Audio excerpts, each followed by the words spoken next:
Prof. Good morning to you. How are you today? Good morning, Bibby. Doing great, thank you. How are you? I'm very well. I'm very well, thank you. It's another beautiful Sunday morning. Grateful to God, can't complain. Viewers, how are you doing? Good morning. Thank you for joining us. Actually, do you know what?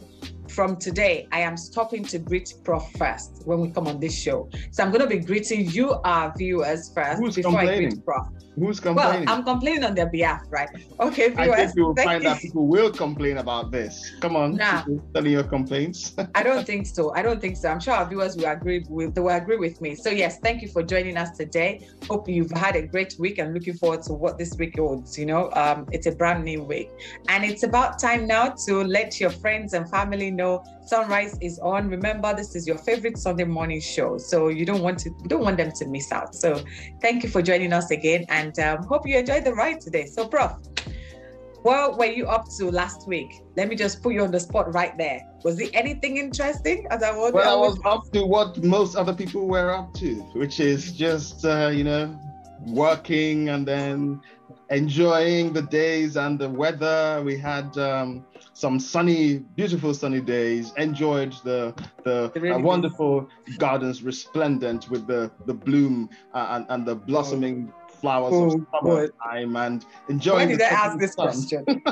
Why? Viewers, please tell me, why did I ask that question? Okay, that's fine. I'm not even going to comment on that at all. No, that's fine. Yeah, I'm glad you're well. In short, I'm glad you're well. It's just me as that. Prof, this morning, last week, we saw that the A levels results came out, and I remember it was on Tuesday last week, actually. It was on Tuesday because I remember putting on the TV early in the morning, and right there, it was there. So students jumping for joy and all of that stuff. And that means that people are now looking to get into uni.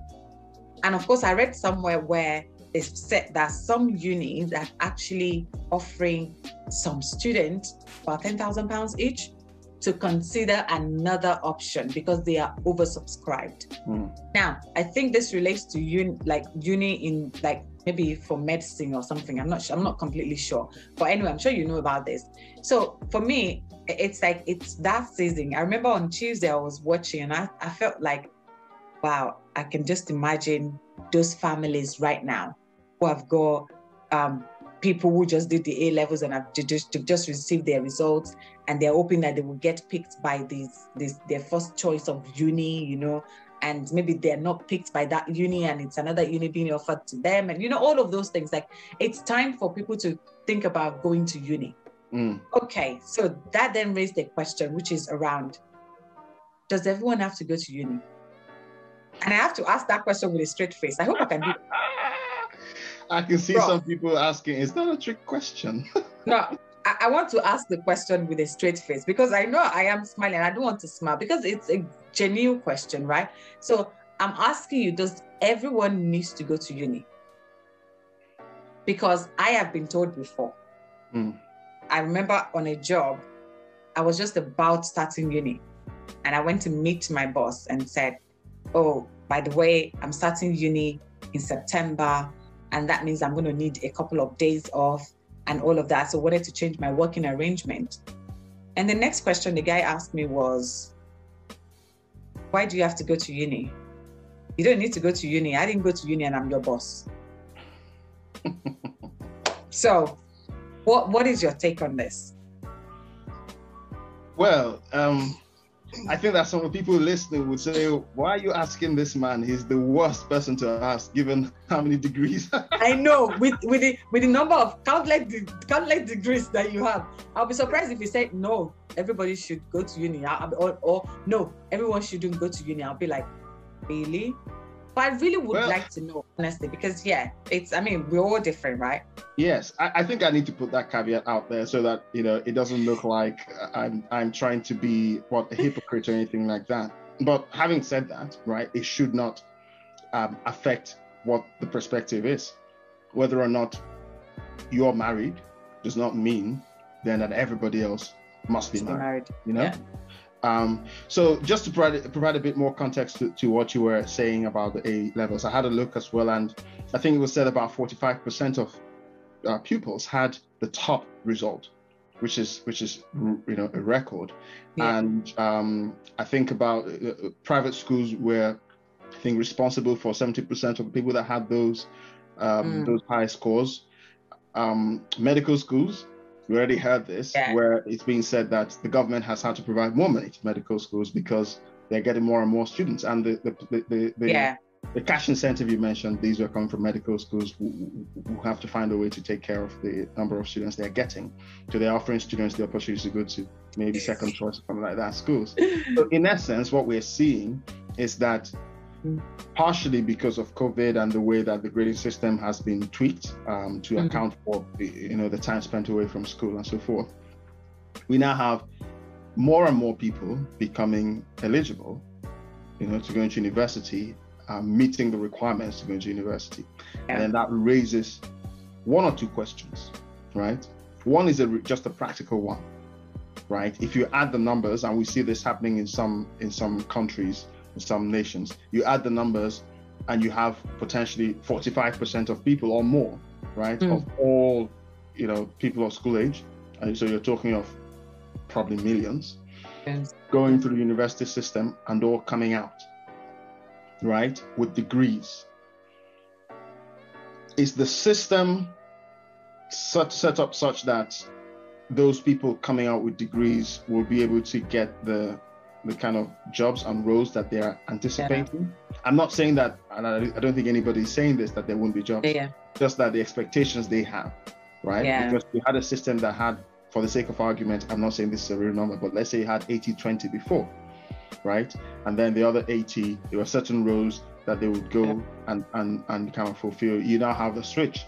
So it means that those other 80 who would have done that particular job are no longer there. So we'll have to do that. But that's just one part of the practical part of it, consideration, which somebody would say, well, we won't know until we get there, possibly.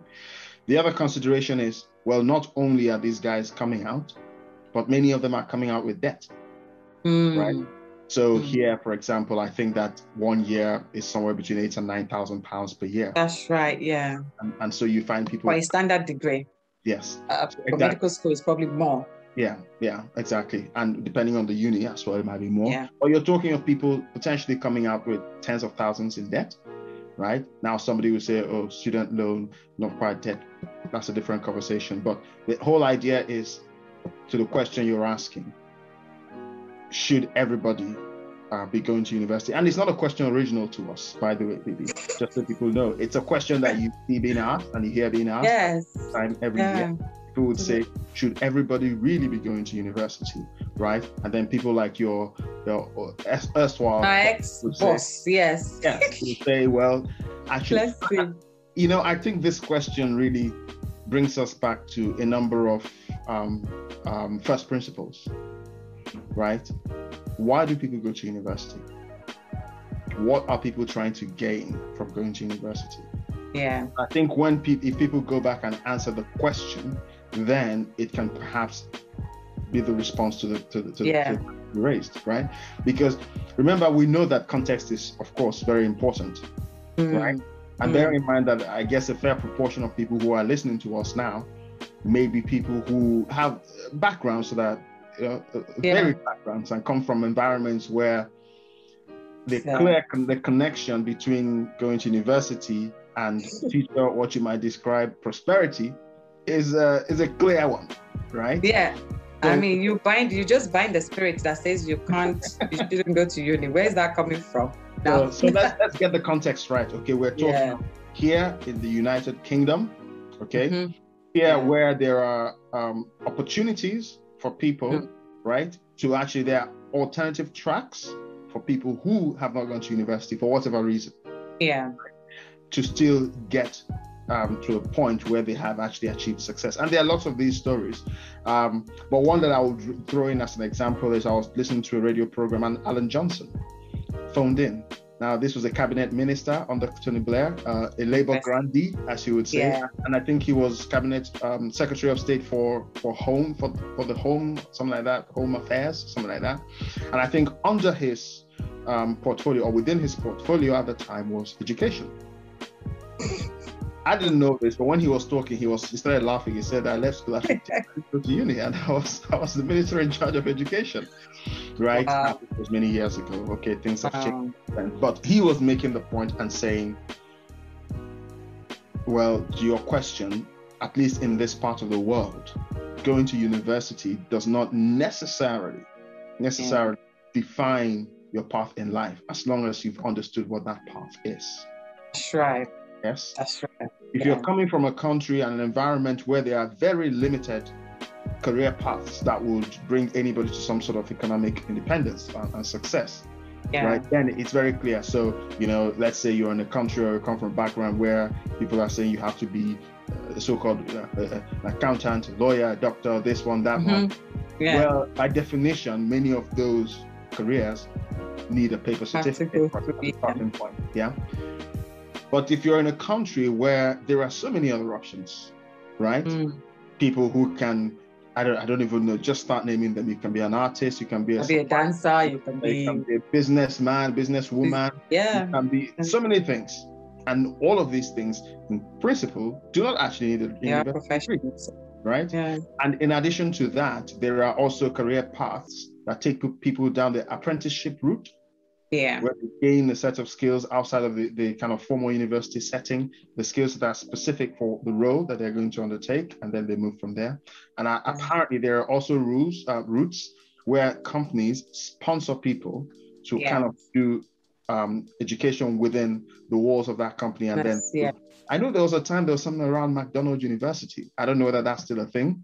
Well, I haven't heard about it. Yeah, there was a time I think they were talking of that. And then people can, in essence, come in there and grow through there. And because the organization is massive, it's actually, there's an opportunity for someone to go through their entire careers in there and gain the experience. So I think the bottom line is this. We have to come down to first principles. We are not sitting here, certainly, Bibby, that's not what we're trying to do. We're not sitting here saying to people, oh, you don't have to go to university. And the person said, it's easy for you to say that when you've got your own degrees. A bit like somebody that's married and then comes to say to people, why are you that bothered? Why do you want to be married? Say, it's easy for you to say that because you are. That's not what we're saying. Yeah. We're saying that we understand, I certainly understand this, that much like when it comes to career decisions and career paths, where a lot of the time people feel under pressure and are sometimes are pressured into going down a particular route because of the people around them. Sometimes you may find people who actually feel, I would rather take another route. Yeah. Right? And because of the experience that people around them have had, as you said, the question is, is there something wrong with you? Are you crazy? Right. Out of your mind? Right. But you know what, Prof, if I can just jump in there, do you know that we actually see that a whole lot nowadays, where people have gone ahead, actually been to uni to get their first degrees, and the degrees are pretty much what daddy wanted, what mommy wanted, nothing to do with what I really want to do, nothing to do with my personality. So I'm now into fashion. I want to be a fashion designer, of course. So you see a lot of people going from probably like a second degree or going through that apprenticeship route to get into their career path, what they truly want to do for themselves. Yeah. And we see it now. I mean, that's the thing, it's again to that first principles or question of first principles, where you say, why do people go to university or get education, formal education? On the one hand, there is the knowledge, the specialist knowledge, if you can call it that, because the first degree doesn't really give you any specialist knowledge of anything, right? Just read books. Yeah, structured knowledge, put it that way, structured learning. And then there is the other part. Again, you will hear this in other settings where it's talking of exposure. Yeah. Right. Where you come in contact with people. But like I said, context is everything. Yeah. There is a particular context, background, country perhaps, where we would be having this conversation, and it's a non-starter because it's very clear. But when you're in an environment such as this, say the argument for exposure. Yeah. In this country, you would be hard pressed to make a very convincing argument that somebody who is not in university, but interacting with the environment, traveling, working with people around them, is getting a worse exposure than somebody who's going to university. And in fact, if anything, that person who is not in university is probably getting better exposure to life. Absolutely, better equipped for life. So, absolutely. So that first argument may not quite be as strong as it would be in other contexts. And then the other argument about structured learning, which is what you said, for many people, their first degrees are really kind of there are people who, based on their first degrees, they build a career, and that's great. Yeah. The value proposition for those people is very clear, and that's not who we're talking. Yeah. We're talking of people for whom it's not actually clear what they stand to gain from going to university, other than ticking a box and saying, oh, look, I've got a degree, which that's okay, right? But we're just saying, well, at this time, maybe it's time to just step back and be deliberate about it. Understanding what you're looking for, right? Yeah. So as parents, as children, as individuals who are going to university or who are considering going there, or you're coming to that point, ask yourselves what you're trying to gain from this. Yeah. Sometimes, and we mustn't downplay this, at that age, 17, 18, sometimes 16, if you start thinking about it early, children hardly know what they want to do. Oh yeah, that's true. That's so they will need a lot of guidance. So of course the parents will say, well, at least this is one route that's tried and tested, less risky, and we can understand that, right? But I think that for us, as our environment changes, as we understand our environment more and we see the possibilities there, we start to ask ourselves, what is it that we're trying to get? At the very least, even if the choice is still to go down that route, we can ask ourselves, how can we make the most of that experience? Yeah. Because more and more you hear people talking about this, and it certainly wasn't our experience, you and I, when we went to university, that you and you'll be taught how to open up a bank account, how to, it was of the education that we had, and a lot of, to a great extent, probably still the case, is very theoretical. And then people say, well, come out of university, life skills, let's just not quite there, right? So, and that's what I was saying. If you have somebody who left uni, as Alan Johnson did, and then maybe went into apprenticeship or started working or whatever, you come back maybe 10 years later, the level of life experience they're going to have is probably likely to be superior to that of someone that it doesn't have to be that way, right? Yes. So I think for me, in closing out my case here, I'm saying that the question you asked, you didn't ask that question so that we can here say yes or no. I think it's more of a provocative question, right? To prompt people to be deliberate in asking themselves, much like if you're going to, forget that we're talking of going to university, you've got £30,000. And somebody says, somebody says, I'm going to give you this money for you to invest. What's the best way to invest it for you to get the best returns? Yeah. And that's the question. Sometimes the best way would be to go and get an education in a particular because you can see the connection. And in many cases, that may well be the case.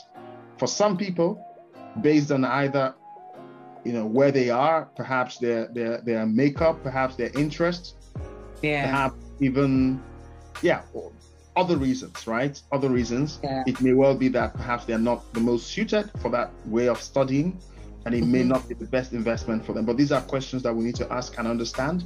And at the very least, even if we decide that university education is the way to go, we need to become more deliberate about how we're getting the value from it. So that we don't end up, after doing the 3 years, we come out and we say, okay, that was just a waste.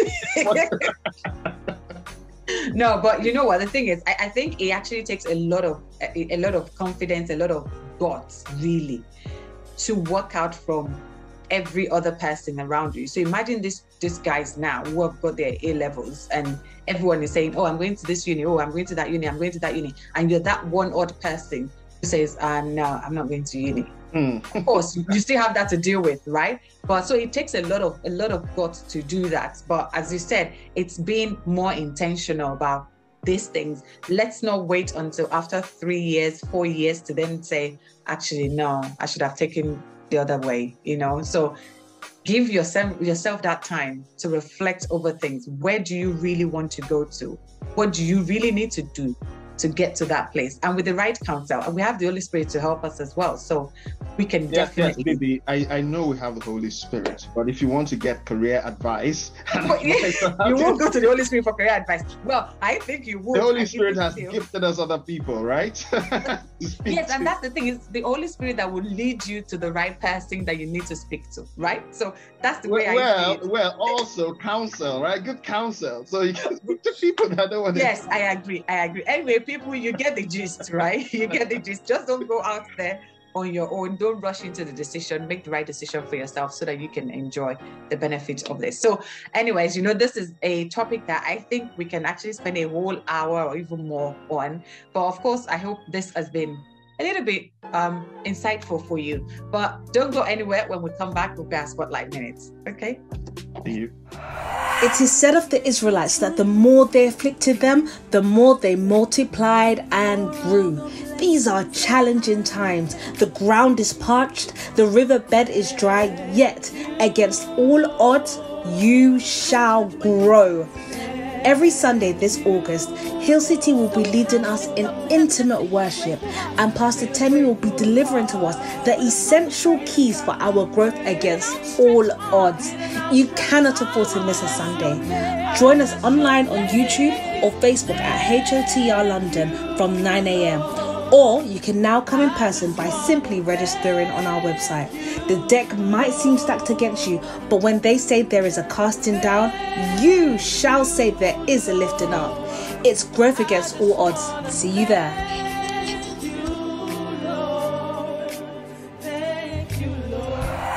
Hi, Temisan. Hello, you. Temisan. Oh, look at that smile. Oh, why did you like to say? Hello. Welcome. We just called her Temisan. I know her name says Temisan, but I know that quite a few people watching may either not have met you before, or even if they've met you, they are curious. I'd like to know a little bit more about Temisan. So Temisan, you tell your fans just one thing about you that they may not know. I'm quiet. Really? No, I don't think we agree with that. Can you say something else, please? Can you say something else? I agree. It's something about me that they don't know. I'm actually a quiet person. Okay. I'm an introvert. I like my space. I see. Okay. So I guess what that means is, if you were going to try and send her a friend request after this, don't bother. Just think about it twice. But anyway, fine. Thank you for that insight, Bibby. Oh my goodness. Okay, all right. Anyway, viewers, let me just leave it there. Let me leave it right there with you. Thank you for joining us this morning. I'm struggling to move past that. I'm really struggling to do that. But I have to because of time. Oh, no. Anyways, thank you so much for joining us this morning. It's good to have you on the show. So you've joined us on the Spotlight Minute. So we do have two options for you this morning. The first one is all about you, which is where we Prof will read out some questions to you and you answer as many as possible within 30 seconds. And then the second option is give me a word. Tell me something. Tell me something is when I give you a word and then you use that word as many times as possible. Oh no, I don't want that one. Because you don't trust me, right? Okay, no worries. So Prof, Temisan is gonna go with all about her. So yeah, Prof, I'm sure Prof is ready. So basically what Prof will do, will read out the questions to you and you answer as many as you can under 30 seconds. I will tell you when your time starts and when it ends. The timer will be on the screen as well. If it's not, don't worry about it. If you're not sure of an answer, just say pass so you don't lose time, okay? So are you ready? Do I need to be ready? I don't. Okay, that's fine. So Prof, are you ready, Prof? I am. All right, so your time starts now. What favorite internet site? YouTube. What's the greatest movie of all time? Pretty Woman. What's your biggest pet peeve? Pass. What's your favorite movie? Pretty Woman. What's your least favorite food? Rice and stew. What's your favorite board game? Monopoly. Do you play any musical instrument? What is it? Flutes. Time up. Time up. Okay. That was 6 questions. I have to say it was 6 questions. You know what? I was impressed by her use of the past tool. She's actually the first person that's used it. I used it in the way it's been used. She's like, I can't be bothered with this. Just give me another one. She's truly an introvert. You can see that she's truly an introvert. Well, Temisa, that was good. I mean, that was 6 questions. Not bad at all. You didn't make it to the winning board at the moment. So, but anyways, it's so good to have you on the show. When you come back next time, can you bring the real Temisa, please? And until then, have a good day. We'll see you in service. Thank you. Bye, guys. Bye. Oh wow, Temisa, well done. I mean, that was like 6 questions, not bad at all.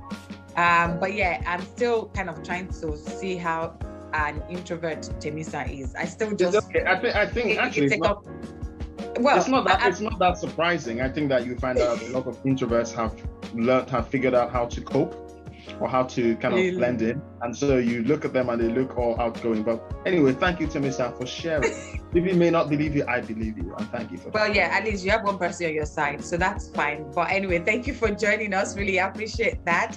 So, viewers, thank you for joining us today. It has been fantastic. Have had fun. I'm sure Prof also has, and of course, Temisa, who joined us as well. Thank you again. And it's about time for service. And as always, Prof, please take us into service.